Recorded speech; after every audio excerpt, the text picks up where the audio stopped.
यहाँ पर मैं हूं अंकित अवस्थी। आज के सेशन में हम इतिहास के बारे में चर्चा करेंगे। जनरली कितना महत्वपूर्ण है आज का सेशन इस विषय पर है कि कैसे भारत ने अमेरिका का सैंक्शन वाला काल जिया है। वो क्वाड देशों के अंदर भारत को साथ लिए घूमता है, भारत के चलते पाकिस्तान को एनी टाइम लपेट लेता है। उस अमेरिका ने ही कभी भारत पर दबाकर सैंक्शंस लगाए थे।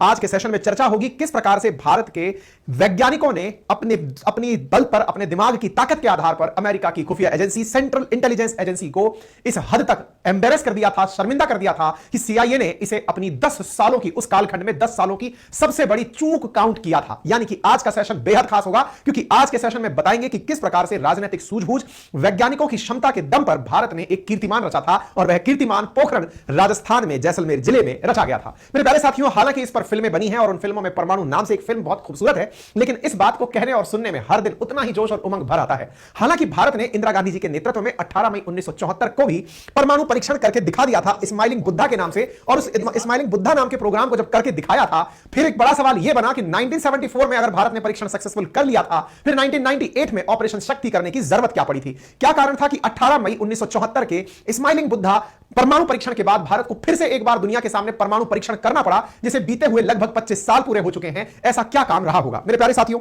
राजस्थान के एक जिले जिसका नाम जैसलमेर है, वहां पर पोखरण है जो कि भारत के इतिहास का साक्षी रहा है। एक ऐसे इतिहास का जिसकी वजह से आज भारत दुनिया के उन देशों में शुमार है जो परमाणु शक्ति संपन्न है। कहा जाता है कि पोखरण ने ही भारत को वो गौरव दिया है जिसके चलते 5 परमानेंट मेंबर जो यूनाइटेड नेशंस में बैठे हैं सिक्योरिटी काउंसिल में, उनके बाद में अगर कोई छठा देश बना था जिसके पास न्यूक्लियर वेपन था तो वो भारत ही था। मेरे प्यारे साथियों, इसका इतिहास भी आज चर्चा करेंगे और उस समय की कहानी भी आपसे साझा करेंगे, लेकिन आपको सेशन के शुरू में ही गौरवान्वित होने का मैं एक कारण देता हूं। साथियों, भारत में कितने जबरदस्त वैज्ञानिक हुए हैं इसका बस अंदाजा इस बात से लगा लीजिए कि जिस समय सेकंड वर्ल्ड वॉर चल रहा था, उस दौर में भारत के एक वैज्ञानिक थे होमी जहांगीर भाभा, जिनके नाम पर Bhabha atomic research centre bark बना है। बड़े ही बुद्धिमान वैज्ञानिक थे और वो इस युद्ध के काल में भारत के नेताओं से कहा करते थे, जब युद्ध खत्म हुआ, देश आजाद हुआ, देश बनकर आया, कि बोले दुनिया में युद्ध खत्म होने का कारण बताया जा रहा है कि अमेरिका ने जापान के ऊपर परमाणु बम गिरा दिया। अगर कोई मुझे संसाधन दे तो परमाणु बम बनाना कोई बहुत बड़ी चीज नहीं है। जिसके चलते आइंस्टीन का नाम इतना चर्चा में रहा, कहा गया कि उसके समय में लोगों ने परमाणु बम जैसी चीज का निर्माण कर दिया। भाभा भारत के कम रिसोर्सेज के साथ भी प्रधानमंत्री नेहरू से कहे थे कि अगर आप मुझे संसाधन दें तो मैं 18 महीने में बैठ करके बम बना सकता हूं। अब इस बात को सुनकर के पब्लिकली अगर आप इस बात का अनाउंसमेंट कर दें तो सोचिए अमेरिका जैसे देश को अपने प्रभुत्व पर कितना बड़ा चैलेंज लगेगा, और यही गुस्ताखी भाभा ने पब्लिकली कर दी। जी हां साथियों, दुनिया में युद्धों का दौर चल रहा था। 1962 में इंडिया चाइना वॉर हुआ, भारत लगातार पाकिस्तान के साथ तो युद्ध के दौर जी रहा था। उसी बीच में भाभा ने एक बार एक प्रोग्राम में पत्रकारों के सामने कहा कि यदि मुझे कोई छूट दे तो मैं 18 महीने में परमाणु बम बना सकता हूं। और आप सोचकर देखिए कि यह अमेरिका अपने वर्चस्व को बरकरार रखने के लिए किस प्रकार से हरकतें करता है। इसका पैमाना है कि उनके इस बयान के मात्र 3 महीने बाद ही हमारे एक एयर इंडिया के विमान में दुर्घटना होती है और भाभा हवा में ही स्वर्ग लोक सुधार जाते हैं। मेरे प्यारे साथियों, इस पर हमने ऑलरेडी एक वीडियो किया हुआ है जिसमें बताया था कि क्या अमेरिकी साजिश थी भाभा की मौत, और इसके प्रमाण भी मिलते हैं कि उनके डॉक्यूमेंट्स भी मिलते हैं कि किस प्रकार से भाभा की कॉन्स्पिरेसी हुई होगी। खैर, भाभा को इस प्रकार से अंग्रेजों ने या अमेरिका वालों ने काम नहीं करने दिया। लेकिन साथियों, उनके एक और साथी थे, राजा रमन्ना। उन्होंने कहा कि जो भाभा का आइडिया था, अगर भाभा पूरा नहीं कर पाए तो अब मैं करके दिखाऊंगा। हमको यह बात तो अच्छे से समझ में आ गई थी कि अमेरिका नहीं चाहता कि कोई और देश परमाणु शक्ति संपन्न बने। और अगर हो सकता है आपको यह बात समझने में दिक्कत हो तो फिलहाल के लिए इतना समझ लीजिए कि ईरान के ऊपर आज इतने सारे जो प्रतिबंध लगे हैं, ईरान पर लगे हुए प्रतिबंधों का बड़ा कारण क्या है? बड़ा कारण है कि वो परमाणु शक्ति संपन्न बनना चाहता है। अमेरिका नहीं चाहता कि उसके पास जैसे मास डिस्ट्रक्शन के वेपन्स हैं, वैसे वेपन्स दुनिया के किसी और देश के पास भी हो। इसी प्रकार से उस समय का दौर जो आज ईरान जी रहा है, वो दौर भारत जी रहा था। ऐसे समय में भारत की तरफ से बागडोर निभाई राजा रमन्ना ने, और उन्होंने भारत के प्रधानमंत्री, तत्कालीन प्रधानमंत्रियों को समझाते हुए कहा कि जिस प्रकार से भारत की स्थिति अमेरिका और सोवियत रूस के बीच में उलझ कर रह गई है, और ऐसा साफ था साथियों, 1971 का अगर आप वॉर देखें तो अगर सोवियत रूस भारत के साथ ना आया होता तो संभवतया अमेरिका पाकिस्तान की तरफ से लड़ते हुए भारत पर हमला कर दिया होता। ये तो भारत का तत्कालीन मित्र सोवियत रूस अपने ही जहाजों को लेकर के बंगाल की खाड़ी तक पहुंचा था, जिसकी वजह से भारत पर अमेरिका का हमला नहीं हुआ था। आज जब जयशंकर साहब अंतरराष्ट्रीय मंचों पर जाकर रूस को धन्यवाद देते हैं और अमेरिका को धता बताते हैं, उस समय अक्सर वो इसी घटना का जिक्र भी कर रहे होते हैं। मेरे प्यारे साथियों, भारत के नेताओं को यह समझ में आ गया था कि अगर भारत को भी अपनी ताकत के बलबूते जीना है, दो देशों के बीच की कठपुतली नहीं बनना है, अमेरिका और सोवियत रूस का बैटल ग्राउंड नहीं बनना है, तो हमें अपने वैज्ञानिकों को क्षमताएं विकसित करने का मौका देना होगा। लेकिन आपके दिमाग में एक बड़ा प्रश्न बनेगा, और वो प्रश्न यह होगा कि सर एक बात बताइए, हमें किसी से डरने की क्या जरूरत? जगह हमारी, देश आजाद, हम संप्रभु, क्या आवश्यकता है हमें किसी से डरने की? आवश्यकता थी। क्यों? क्योंकि अमेरिका भारत में इतने सारे सैंक्शंस एनी टाइम लादने की तैयारी में रहता था। अब सैंक्शंस क्या होते हैं कि आप दुनिया के किसी भी देश के साथ व्यापार नहीं कर पाएंगे। भारत में तेल का उत्पादन प्रॉपर होता नहीं है, हम ऑयल किसी दुनिया के देश से मंगाते हैं, उस देश को यह कह दिया जाए कि आप इन्हें तेल नहीं बेचेंगे, किसी देश से यह कह दिया जाए कि भारतीयों को अपने यहां नहीं आने देंगे, आप विचार कीजिए कि हमें नॉर्थ कोरिया की तरह सभी तरफ से आइसोलेट करके रख दिया जाए तो क्या हालात होंगे। अमेरिका जिसका कि प्रभुत्व दुनिया पर लगभग 50% की जीडीपी को डायरेक्टली प्रभावित करता है, वो अमेरिका दुनिया के देशों को इसी प्रकार से प्रताड़ित करता है। और भारत तत्कालीन रूप से आजाद हुआ देश था, संपन्नता के नाम पर हमारे पास बड़ी विपन्नता थी, हम अनाज के लिए भी संघर्षरत थे। तभी तो कहा जाता है कि हमने जय जवान जय किसान जैसा नारा दिया था, हम अपने किसानों का पैदा किया हुआ अनाज जवानों को भेजते थे खाने के लिए, खुद एक टाइम का भोजन त्याग के युद्ध में भेजते थे कि ठीक है कि हमारे देश के जवान सरहद पर लड़ते रहे, सीमाओं को सुरक्षित करते रहे। तभी तो कहते हैं कि हरित क्रांति जब एम एन स्वामीनाथन जी के समय पर आई, उससे भारत आत्मनिर्भर अनाज में बना। हम तो खाने के लिए चुनौती जीने वाले देश थे, चुनौती में रहने वाले देश थे। ठीक है साहब, कोई बात नहीं, हम परमाणु पर लौटते हैं। तो अब परमाणु बम भी हमारे पास हो ताकि दुनिया का कोई देश हम पर आंख उठाकर ना देखे। इस बीच में 1974 का कालखंड आता है, राजा रमन्ना के द्वारा भारत में परमाणु बम का परीक्षण करके दिखा दिया जाता है और यह परमाणु परीक्षण भी पोखरण में होता है। हालांकि दुनिया ने इसे परमाणु परीक्षण माना नहीं। क्यों नहीं माना? कहा गया कि भारत केवल तैयारी करके देख रहा है कि उसके सिस्टम काम करते हैं या नहीं। लोगों ने हमारी मजाक बनाई, यानी कि पहला प्रयोग जब 1974 में हमने किया तो उस समय लोगों ने हमारी यह कहते हुए मजाक बनाई कि ठीक है, आप लोगों ने कुछ सेटिंग वेटिंग करके ये परमाणु अभिक्रिया करके देखी है, आप जिसे परमाणु बम कह रहे हैं। हम इसे नहीं मानते क्योंकि कहीं पर भी ये ऑब्जर्व नहीं हुआ। आप कहते हैं क्योंकि परमाणु बम का अगर प्रयोग होता है तो धरती कांपती है, धूल के गुबार उठते हैं, सिस्मोग्राफ की सुइयां हिल जाती हैं, हवा के अंदर रेडियो एक्टिव पदार्थ घुल जाते हैं, तमाम प्रकार की चीजें होती हैं। ऐसा कुछ नहीं हुआ, आप केवल कह रहे हैं। हो सकता है आपने ये देखा हो कि परमाणु बम की दिशा में हम सही हैं या नहीं, तो हमको लोगों ने कंसीडर नहीं किया। कोई बात नहीं साहब, कंसीडर नहीं किया तो दुनिया को यह बताना जरूरी है कि हमारे पास भी हथियार है, तो इसके लिए अब धमाका जोर का करना जरूरी था। यानी कि हमारे पास पटाखे हैं, लेकिन वो सुर्री पटाखा है कि सूतली बम है, यह बताने के लिए अब धमाके को इतना जबरदस्त करने की आवश्यकता थी जिसकी वजह से दुनिया में हमारी प्रेजेंस का डंका बज सके। मेरे प्यारे साथियों, आप में से कई बार बहुत से लोग ये सोचते हैं कि जब बम चलाने ही नहीं है तो भारत बनाता क्यों है। ये बहुत बेसिक सवाल है। जब मैं आपकी उम्र में,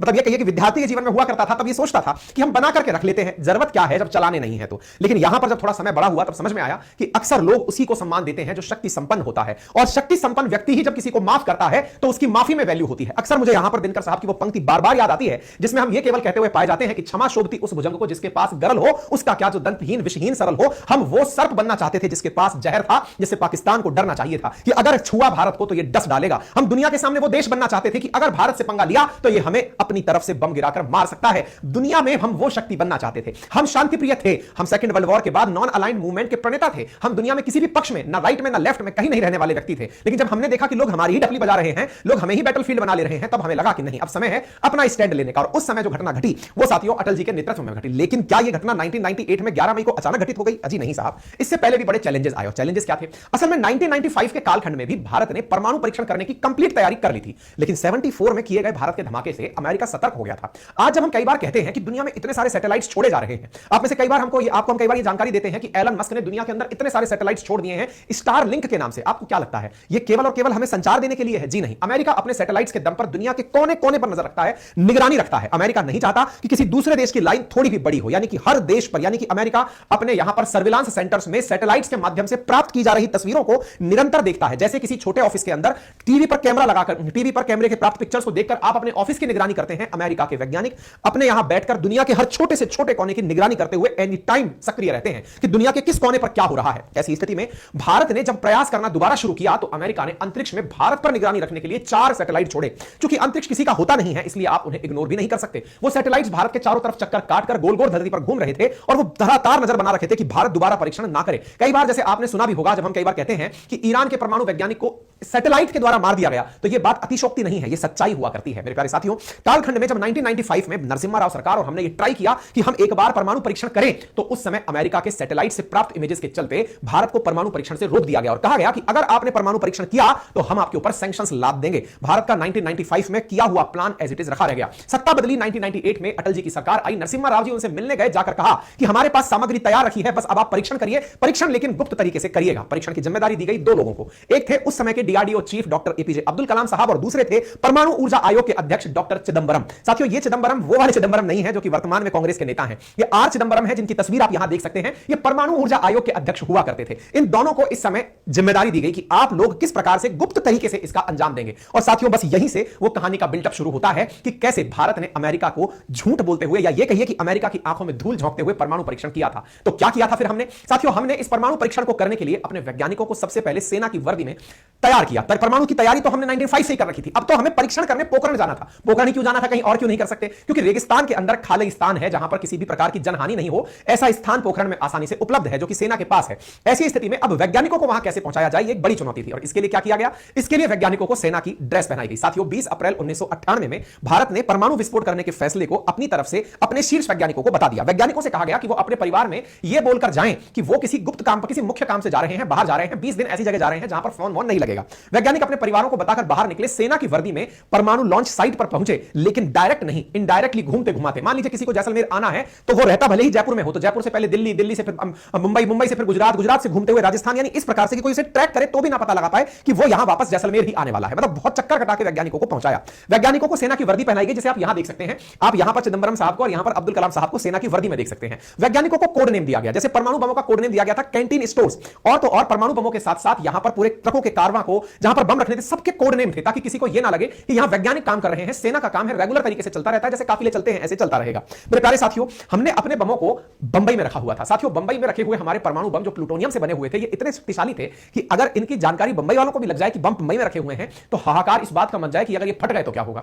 हमें अब बड़ी चुनौती यह देखनी थी कि बॉम्बे से निकालकर परमाणु बमों को जैसलमेर कैसे लेकर आए। ऐसा क्यों? क्योंकि परमाणु बम का निकलना, जहां पर रखे हुए हैं उस गुप्त स्थान से बाहर आना, जैसे ही बहुत ज्यादा सीक्रेसी बढ़ती जाएगी, अमेरिका को खबर लग जाएगी कि कुछ करने जा रहे हैं। ऐसी स्थिति में सीक्रेट लोकेशन से बम को जैसलमेर तक पहुंचाना भी अपने आप में एक बड़ा मिशन था। मेरे प्यारे साथियों, इस मिशन को अंजाम देने के लिए बहुत तरीके से प्लानिंग की गई थी, और बहुत तरीके से प्लानिंग को इस प्रकार टेनिस बॉल के आकार की हमारी ये प्लूटोनियम की बॉम्ब्स की गोलियां थी, जिन्हें लेकर के इस प्रकार से पहुंचना था। ये परमाणु नाम की जो मूवी है उसके अंदर दिखाया गया है। 4 ट्रक्स में रख करके इन गोलों को एयरपोर्ट तक पहुंचाया गया था। साथियों, एक वरिष्ठ पत्रकार है जिनका नाम है राज चेंगम्पा, उन्होंने weapons of peace the secret story of India's quest to be a nuclear power नामक पुस्तक में इस बारे में जानकारी देते हुए बताया है कि किस प्रकार से परमाणु वेपन्स को बंबई से जैसलमेर तक लाया गया था। कहा गया कि जिस जगह ये वेपन्स रखे थे, आप में से कुछ लोगों के दिमाग में सवाल हो सकता है, क्या कि भारत के प्रधानमंत्री को कभी पता था कि वेपन्स कहां रखे हैं? बिल्कुल पता था। हमारे वेपन्स प्रधानमंत्री को पता होते हैं, और विश्वकर्मा पूजा के समय पर परमाणु बमों की पूजा भी होती है। यानी ये समझिए जिस वॉल्ट में रखे हुए हैं वहां पर तिलक भभूति लगाई जाती है, ठीक है ना। एक बार थल सेना अध्यक्ष को भी वो वॉल्ट दिखाया गया था जब परमाणु बम रखे हुए हैं। खैर, फिलहाल के लिए ये जो आप यहां पर ट्रक चलते हुए दिख रहे हैं, बॉम्बे के अंदर क्या किया गया कि जब इन बमों को ले जाने के लिए टेनिस के बॉल के आकार के 6 से 8 किलो के आकार के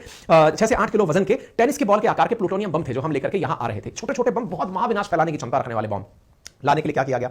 लाने के लिए प्लानिंग इस प्रकार से की गई कि मुंबई के अंदर लोग बहुत लेट नाइट तक सोते हैं, रात भर मुंबई रात में जगता है। ऐसी स्थिति में बोले बम को ले जाने के लिए ट्रकों का मूवमेंट कैसे कराया जाए? तो पहले से ही सारे सिक्योरिटी क्लियरेंसेस क्लियर करके रखे गए। समय तय किया गया, रात को 2 बजे ट्रक्स आएंगे उस सीक्रेट लोकेशंस पर बम लेने के लिए। वैज्ञानिकों को और उन जांच एजेंसीज को पता था कि ये कहां पर आएंगे। 4 ट्रक्स प्रॉपर तरीके से आते हैं, रात को 2 बजे पहुंचते हैं। वहां से ट्रक्स अपने साथ बॉम्ब्स को लेकर के कुछ ही मिनटों की दूरी पर रखे एयरपोर्ट पर पहुंचते हैं। एयरपोर्ट पर ट्रक्स की कोई चेकिंग नहीं की जाती है। एक रेगुलर अभ्यास की तरह रात के समय ट्रक आते हैं। वहां खड़ा हुआ एक हवाई जहाज जो पहले से ही तैयार करके रखा गया था इन ट्रकों के सामान को ले के लिए, उसके अंदर सीधा सामान चढ़ा दिया जाता है। हवाई जहाज वहां से उड़ता है और आकर के अल सुबह जैसलमेर पहुंच जाता है। यानी यह प्रक्रिया इतना गुप्त तरीके से अंजाम दी गई जिसका बहुत बड़ा महत्व था। अमेरिका को अगर यह जानकारी पता लग जाती कि बॉम्ब ट्रांसपोर्ट हो रहे हैं तो भी अपने आप में बहुत बड़ी सुर्खी बन जाती। लेकिन हमने इन परमाणु बमों को, जो कि वैज्ञानिकों के द्वारा किया जाने वाला कार्य था, हमने सेना की वेशभूषा में इसका अंजाम दिया। इसलिए लोगों को लगा कि सेना का रेगुलर मूवमेंट चल रहा है, और जैसलमेर चूंकि पाकिस्तान बॉर्डर के नजदीक है तो सेना का मूवमेंट आए दिन लगा रहता है। हम अपने तरफ से जो हमारे उस समय के राष्ट्रपति नारायण साहब थे उनको बोले कि आप अपने वर्ल्ड टूर को थोड़ा सा पोस्टपोन कर दीजिए। उन्हें जाना था विदेश यात्रा पर, उन्हें थोड़ा होल्ड पर डाल दिया गया।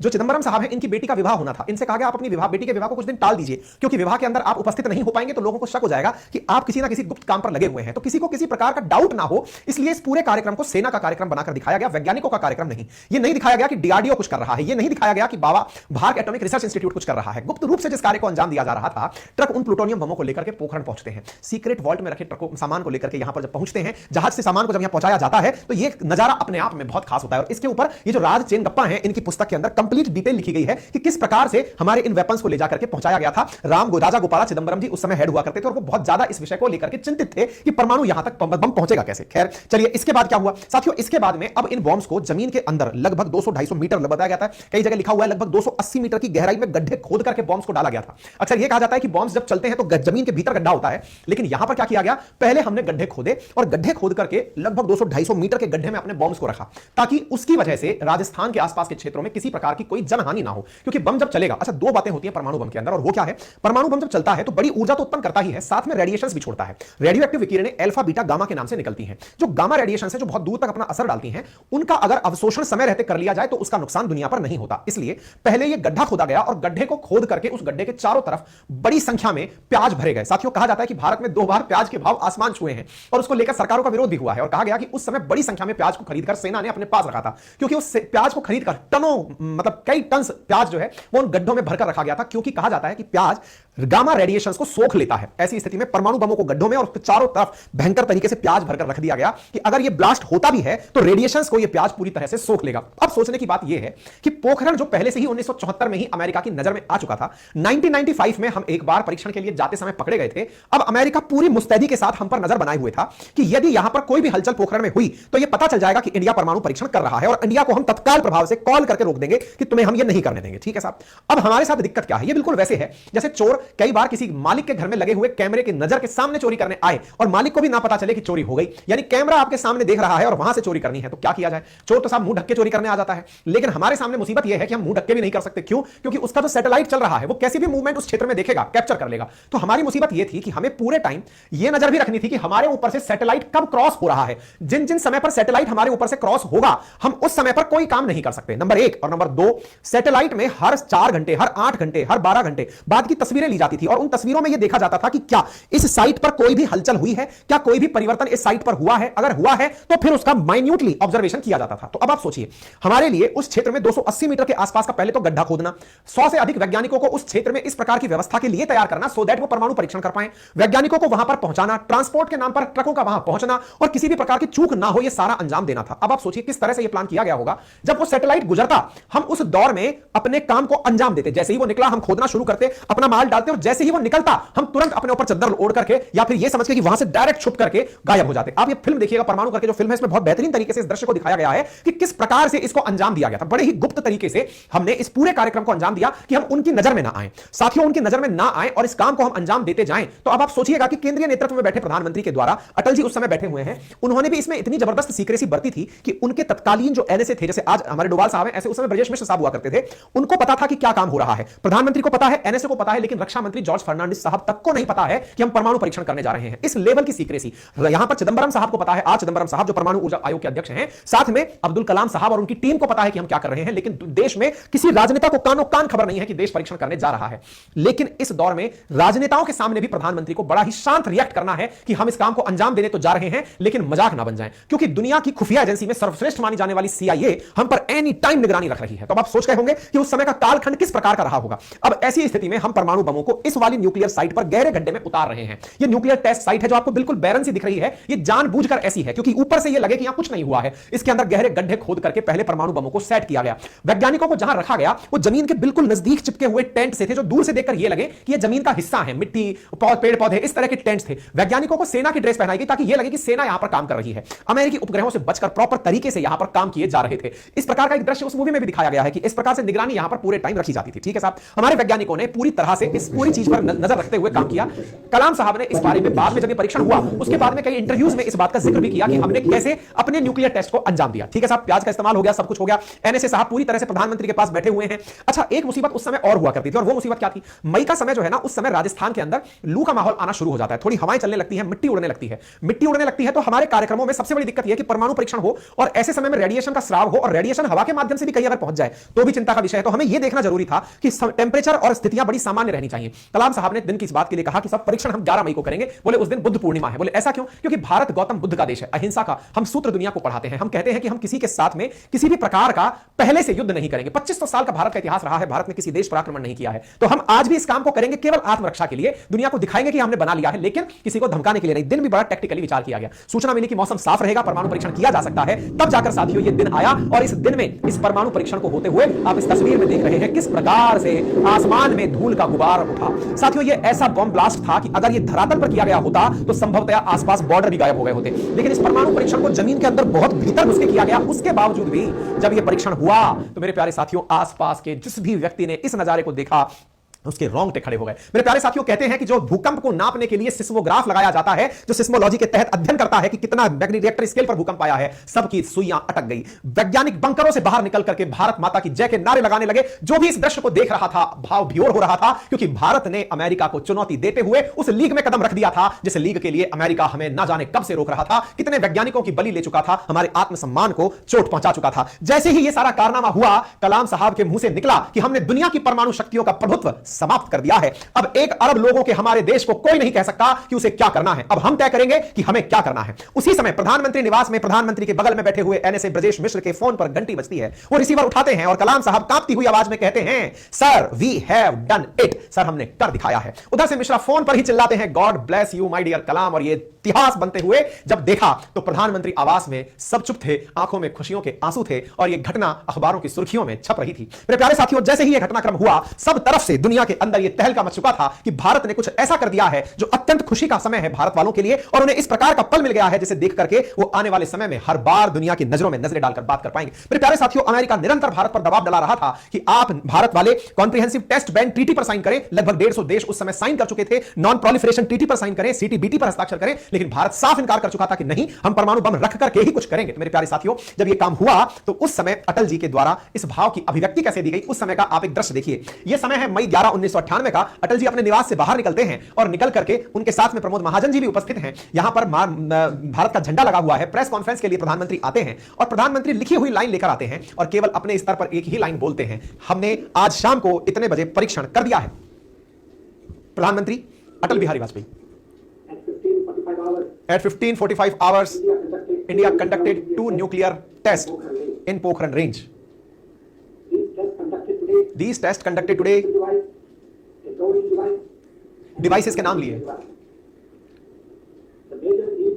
सबसे इंपॉर्टेंट बात यह है कि आपने अनाउंसमेंट में गिनती की पंक्तियां बोली और पत्रकारों से कहा, नो क्वेश्चंस प्लीज, आज कोई हमसे सवाल नहीं करेगा। आप इस इंटरव्यू के खत्म होने का दृश्य जरूर देखिएगा, मात्र 2 मिनट का इंटरव्यू है।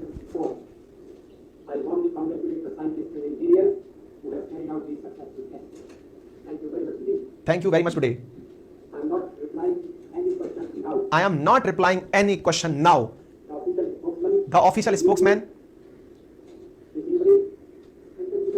मतलब स्पेशल स्पोक पर्सन ही आपको जवाब देगा, मैं कोई जवाब नहीं दूंगा, कहकर प्रधानमंत्री यहां से निकल गए। मतलब ये वो दृश्य था जो कि बहुत से लोगों को एक लाइन में जवाब दे गया था कि मैं कोई भी जवाब नहीं दूंगा। और ये लाइन जब निकल कर आई, भारत के अंदर जश्न का माहौल था। ये वो कालखंड था जिस पर भारत पर दबाकर सैंक्शंस लादने की तैयारियां हो गई। अमेरिका ने कहा ये क्या कर दिया, लेकिन ऐसी स्थिति में भारत को हम अकेला छोड़ देंगे, सैंक्शंस लगा देंगे। भारत ने कहा सब कबूल है, तुम्हें जितने सैंक्शन लगाने हैं लगा दो, हम भुगतने को तैयार हैं। अटल जी ने इस कारनामे को डंके की चोट पर करके दिखाया, क्योंकि हमारे वैज्ञानिकों में यह क्षमता बहुत पहले से थी, भाभा के समय से थी, भाभा के समय से थी, राजा रमन्ना के समय से थी। लेकिन भारत जब से आजाद हुआ तब से निरंतर युद्धों में ही व्यस्त चल रहा था। उनके बावजूद भारत ने 1974 में परीक्षण करके दिखाया। तब लोगों ने हमारा मखौल बनाया कि तुमने तो केवल चला के देखा है कि चलता है कि नहीं, उसे परीक्षण ही नहीं माना गया। लेकिन अमेरिका यह समझ गया कि भारत तैयारी तो कर रहा है, तैयारी कर रहा है, तो अब इसे करने नहीं दिया जाएगा, करने नहीं दिया जाएगा। तो 1995 में हमें करने नहीं दिया गया। अटल जी जैसे ही सरकार में आए, सबसे पहले कहा करना है भाई, यही करना है, सबसे पहले यह तय किया जाए। और साथियों, यह कारनामा हुआ। और ऐसी स्थिति में आप उस समय डीआरडीओ चीफ हुआ करते थे, आपने सारी बातें फिर प्रॉपर तरीके से आके मीडिया को जवाब में दी। और प्रधानमंत्री फिर निकल करके लोकसभा में पहुंचे, संसद में पहुंचे और अपनी तरफ से जाकर के संसद को और देश को जवाब देते हुए कहा कि हमने परमाणु बम आत्म सुरक्षा के लिए बनाया है, ताकि हमारी तरफ कोई भी नजरें उठाकर ना देखे। भारत की इस सफलता पर अमेरिका को बहुत खींच हुई। क्यों? क्योंकि अमेरिका तब से पहले केवल और केवल पाकिस्तान को ही पोषित करता आ रहा था। निरंतर हर भारत पाकिस्तान युद्ध में पाकिस्तान को अमेरिका के द्वारा सपोर्ट दिया जा रहा था। बिल क्लिंटन उस समय भारत की तरफ बहुत खफा होते हुए उन्होंने हमारे ऊपर बहुत सारे सैंक्शंस लगा दिए। आप ये खबर देख सकते हैं 1998 की, US imposes sanctions on India. और ऐसी स्थिति में ब्लिंकन की तरफ से बयान आया और उन्होंने पब्लिकली बाहर आते हुए कहा, और ये उनका स्पीच भी है, जिसमें उन्होंने कहा कि एशिया के अंदर भारत के द्वारा परमाणु बम का परीक्षण किया गया है, यह सही तरीका नहीं है। भारत को कॉम्प्रिहेंसिव टेस्ट बैन ट्रीटी के ऊपर साइन करना चाहिए। हम इस तरह की चीजों को एडमायर नहीं करते हैं, लेकिन भारत तो पहले ही निर्णय ले चुका था कि हम अब ऐसा ही करेंगे। और भारत ने लोगों को यह विश्वास जरूर दिलाया कि हम नो फर्स्ट यूज, हम अपने स्तर पर पहले कभी भी इसका इस्तेमाल नहीं करेंगे। नंबर दूसरा, जिसके पास परमाणु बम नहीं है उसके ऊपर भी हम परमाणु बम नहीं चलाएंगे। लेकिन हां, एक बार किसी ने गुस्ताखी हम पर कर दी तो उसे फिर छोड़ेंगे भी नहीं। भारत ने अपनी नई परमाणु नीति उस समय अपनी तरफ से घोषित कर, हम पहल नहीं करेंगे।